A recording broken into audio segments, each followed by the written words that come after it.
Elhamdülillah ve salatu vesselamu ala Resulillah. Bir-biringерди ziyaret kılıp жүрүш керек.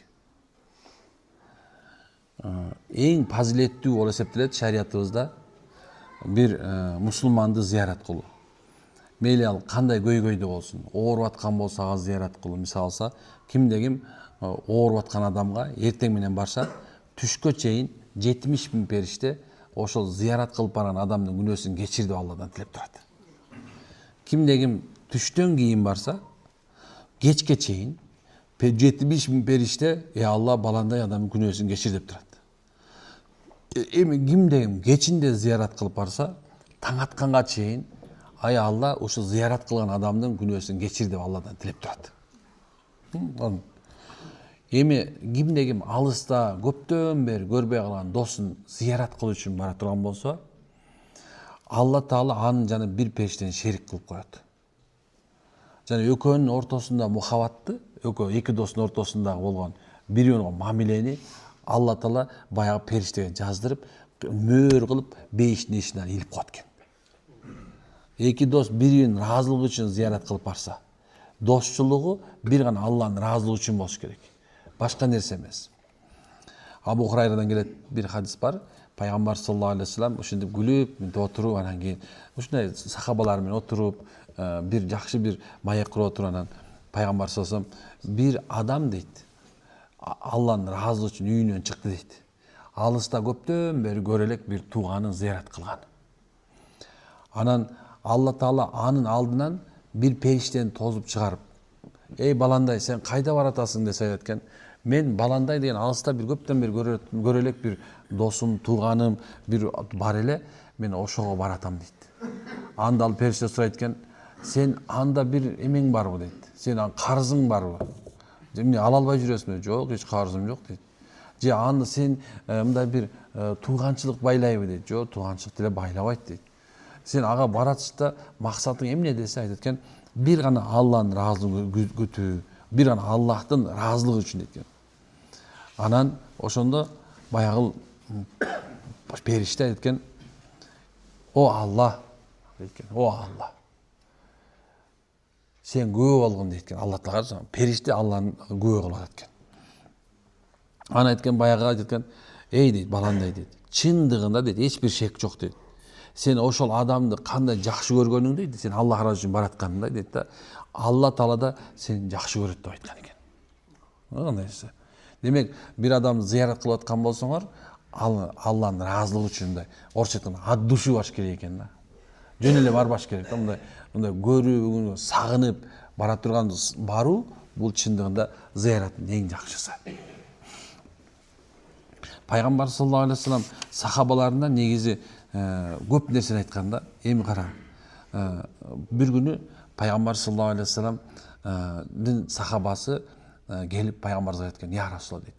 "Мен чындап сизди сүйөм" деди. Алыстан келди да, айтат экен, "Сизди чындап сүйөм" десе, баягы айтат экен, пайгамбар саллаллаху алейхи вассалам айтат экен, "Ооба, сен чындап мени сүйөсүң" деп. "Чындап сүйөм, субханалла. Сен канчалык мени сүйөсүң" дейт. "Я Расулулла, мен өзүм жаныман да сизди жакшы көрөм" дегенде айткан, "Ооба" дейт экен. "Сен ушинтип жакшы көр мени" дейт. "Кыямат күнү субханалла, Алла Таала экөөбүздү эки колду мындай жакын кылат" деп айткан. Кимде ким досун жакшы көргөн адам зиярат кылып турган болсо. Уайс Карани деген бир чоң бир бул сахаба деп айтыш керекпи, айтпаш керекпи билбейм. Бирок бул пайгамбарыбыз көргөн эмес да, бул сахаба. Бул Уайс Карани. Бирок пайгамбар саллаллаху алейхи вассалам Уайс Карани бул өзү Мединадан алыс жашаган адам болот.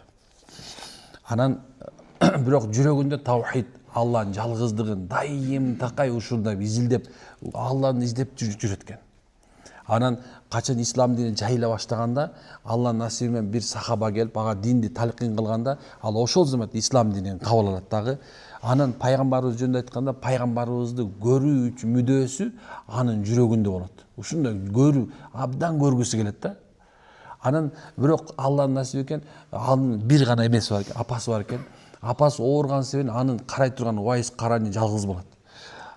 такыры бара албайт. Анан бир күнү чыдабай жүзүмдө пайгамбарыбыздын сүйүүсү ташкындап, пайгамбарды көрсөм деген сүйүүсү ушунча болгон сен анан апасынан уруксат сурайт. Апа, мен барып келсем уруксат бериңиз. Апасы айтат, мейли, эми сени кармай албайм, бирок могу тамакта бир жерге коюп кой. Мен сага дейт, барып келгениңе барганыңа бир күн, көргөнүңө бир күн, анан келгениңе бир күн берем дейт. Бирок тездик менен кайткын дейт. Мен өлүп калбайын, ачкалыктан кыйналып калбайын дегенде макул дейт. Ошентип дегдеп барып Мединага кирип барганда пайгамбар саллаллаху алейхи вассалам Алланын жолуна чыгып кеткен болот. Кийин пайгамбардын үйүнүн эшигин алып Айша энебиздин үйүнүн түбүнө келет да тыркылдатканда Айша энебиз ким бул дейт. Мен Уайс Карани дейт. Пайгамбарды зыяратканы келдим десе, пайгамбар саллаллаху алейхи вассалам мындай бир Алланын жолуна чыгып кетти эле деген мезгилде Уайс Карани шелпейип ушунда отуруп калат.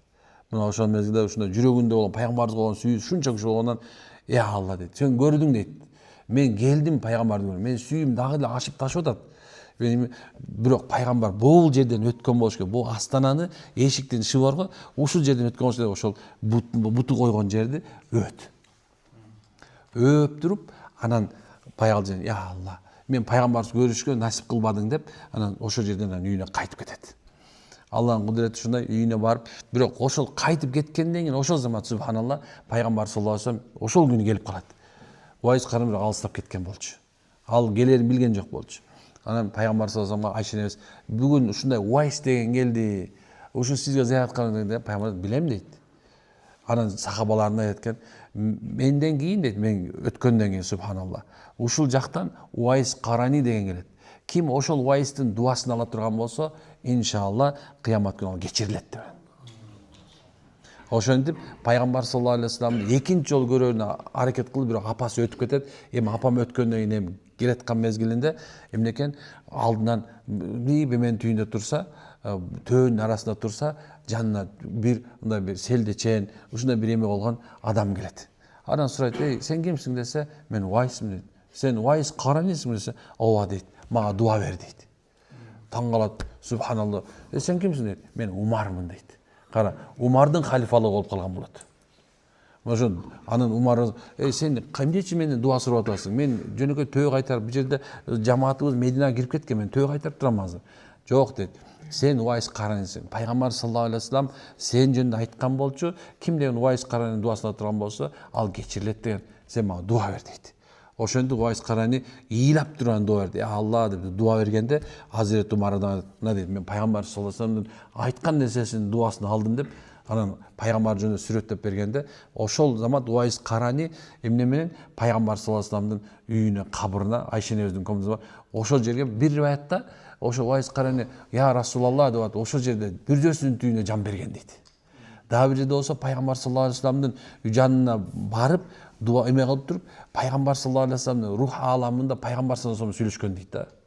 Дагы бир ошо менен кайтып кеткен деп айтышат. Бир айтайын деген нерсем, кара, эгерде кимди сүйгөн болсоң, ага зыярат кылуу Алланын алдында эң чоң бир фазилеттүү болуп эсептелет. Алла бекеринен садыктар менен бирге болду деген эмес болуш керек. Садык, таква, Кудайдан корккондор менен бирге болду дегени, бул эмнени билгизет десе, демек биз бири-бирине зыярат кылып туруш керек экен да, мусулман. Мусулман унута калган досун зыярат кылып туруш керек. Анткени досуңарды эстеп тургула деп атпайбы? Анткени сен эгер ахиреттик досуң бар боло турган болсо, сен утуштасың, мен дайыма айтып берем. Ахиреттик достор утушта болуп эсептелет.